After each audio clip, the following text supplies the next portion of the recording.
Welcome. This is Ram Forward, a weekly podcast about the Los Angeles Rams. Hosted by two guys in California and Florida. It's LA Rams, coast to coast. My main man, Darrell Henderson, led the rushing attack with 43 yards and a touchdown. The Moose, Cup, Brandon Powell, and Shatarius also contributed in the run game. Newly acquired rookie Ronnie Rivers and veteran Malcolm Brown did their best Cam Akers impersonations and were ineffective. It looks like until injured running back Kyren Williams returns, Hendu is the only true running back that can be productive. I read an article earlier today that says that there's 5 Ram players that need to improve after the bye week, and the guy put Henderson as one of the players that has to improve, and I thought, what are you talking about? His statistics are better than, half the running backs in the league. I know. Anyone who watches the Rams would not say that. I mean, I also read that he's one of only 11 running backs in the league to not give up a pressure, which means he's not only is a good runner and good pass catcher, but he picks up rushers to protect Stafford. So you have to watch the games and watch all the plays and pick up these subtleties and nuances to know who's really good and who's not good. I mean, without Henderson, we have no running game at all. So people are just looking at the average. They're not looking at that he's running behind a horrible offensive line and that the play calls are terrible and that he does other things well in addition to running the ball that most people wouldn't even notice.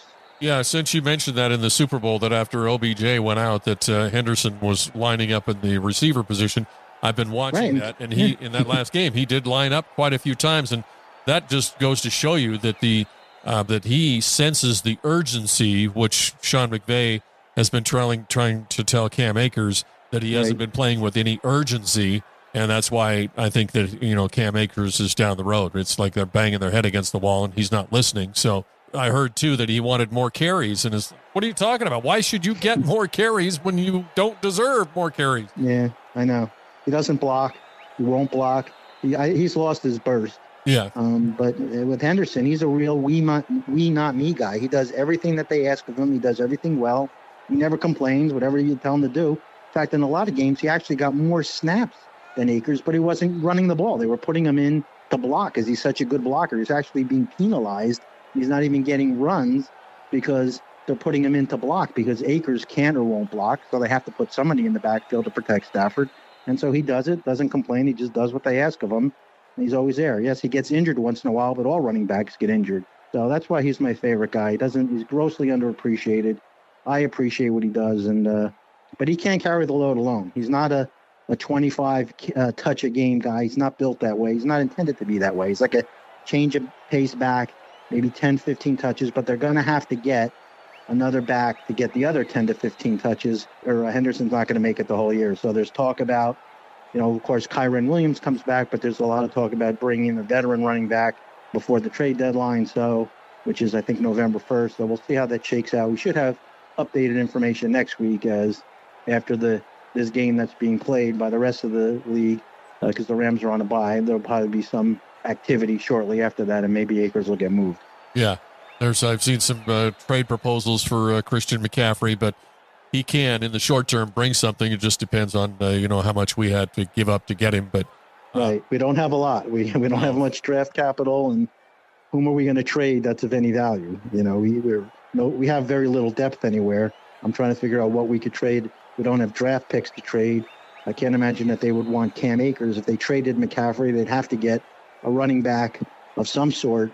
Otherwise, they can't even play this season because he's really the one-man gang back there. So a team would have to trade some decent running back and picks. And I guess we could trade Henderson, which I hope we don't do, and some picks. But me personally, I mean, it might make sense, but I'd hate to see that happen because you really need 2 good running backs. So yep. I don't know what they're going to do, but maybe we'll have more information next week on that. Now, you called him Flabby Jackson. His first name is Alaric. Yeah. And he got that nickname last year. There, when he first joined the team, he was an undrafted free agent. There's a lot of pictures of him with his bouncing belly. Now, I know all offensive linemen are like that, but he was particularly bad, a total lack of muscle tone. But he's not a bad player. In fact, it would not surprise me if he does a better job than Noteboom and wins that job. Noteboom is not playing well. He's injury prone. I have faith in Jackson. I think he's going to be okay. I don't think he's going to be a Pro Bowl player, but he's quick. And Andrew Whitworth, I read last year, Andrew Whitworth, the great left tackle who retired, spent a lot of time. The guy took it upon himself to talk to Whitworth and said, show me what to do, show me the technique. And Whitworth spent a lot of time with him. And he said he thinks he's going to be a good player. So I put a lot of stock in what Andrew Whitworth says. Now, McVay, he'll say anything. Yeah. That so-called coach speak that coaches use to elevate players, and 99% of that means nothing. But Andrew Whitworth is not a guy who just runs his mouth indiscriminately. So if he's high on Alaric Jackson and he's, tutored him one-on-one, I think he's got a chance to be a good player. Anyway, he can't be much worse than Noteboom, who was not who gave a lot of money to and hasn't really performed. So, and the thing that I liked about Jackson was just reading about it, because his listed playing weight is 285, and he said in Twitter, he said, no, my weight on a good day is 330. And he changed his diet to a vegan diet, and he did that because he said he wants to be healthier. And you change it to a vegan diet because you want to be healthier. You don't do it because of all the unlimited choices of cuisine. Right. So he's committing himself to his craft and to becoming better. And I think that's where, like you said, an influence from Whitworth. So Jackson is versatile. So I'm looking forward to, I think that in the second half, I think we saw that where they were putting drives together and the cohesion was coming together. Right, that's the key. It's not just getting 5 good guys. You got to get 5 good guys who work together, who play game after game. I mean, this musical chairs, shifting new guys in and out, guys from one spot on the line to another. They're never going to get any cohesion. They got to get the same 5 guys who play for several games, who get the blocking schemes down pat, a center who helps with the correct calls. And they haven't had that, and they've struggled, but they should get that in the second half. In fact, Jackson would be a good guy to do your player profile, because he's now the left tackle, and that's considered one of the most important positions on the offense because he protects the quarterback's blind side. And Stafford is not a running quarterback. He sits back there, as I've complained about, play after play on those straight dropbacks. He's going to need a good left tackle or he's going to get killed back there. So the Rams are putting a lot of faith in him, really, because they have no choice. Alrighty. So next week I will do a player profile on Alaric Jackson. We'll get to the bottom of all this talk about him. Okay. As we wrap things up, we've still got special teams to cover. That's a short one. Yeah, it was an uneventful day on special teams, which is good for us. Matt Gay made all 4 of his kicks. Riley Dixon averaged a solid 48 yards per punt, and there were no gaffes of any kind. No news is good news with that group, because that's been a weak group the last year and a half. So if there's nothing to say about them, that's generally a good thing. Well, the Rams are 3-3, and it looks, anyway, feels like they are trending up. Let's get your summary of the Rams' victory over the Panthers and moving forward. The offense continues to struggle behind the terrible offensive line and McVay's odd play calling, although it was better on Sunday than in prior games. The Rams dominated time of possession 37 minutes to 23 minutes because Carolina had a lot of 3-and-outs. They weren't moving the ball at all. Now, the Rams paid a lot of money in raises for Kupp, Aaron Donald, and Stafford, and sunk lots of money into free agents Allen Robinson and Bobby Wagner in the offseason, and totally neglected the offensive line, other than to extend tackles Joseph Noteboom, who's injured, and Rob Havenstein, neither of whom has played so well so far this season. Those of us who watched the preseason games could see that we had no depth on the OL, and we are seeing the results of that now.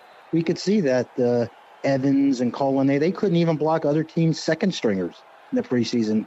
So it's no surprise that they're getting destroyed by other teams' first stringer. So that's going to have to be addressed. And personally, I'm glad to have a week off from the Rams because watching their offense is just plain tedious. After the bye, we play the dreaded 49ers, who look mediocre against everyone else, but world beaters against us. McVay and Porras will have 2 weeks to prepare for the game, and we'll have a detailed analysis of what we think the Rams need to do in order to win that in the next week's podcast. Our trivia question answer, Wade Phillips was our defensive coordinator in 2019. The running joke was that because McVay was so young and son of bum, Wade's nickname was so old that the Rams had a head coach in daycare and a defensive coordinator on Medicare.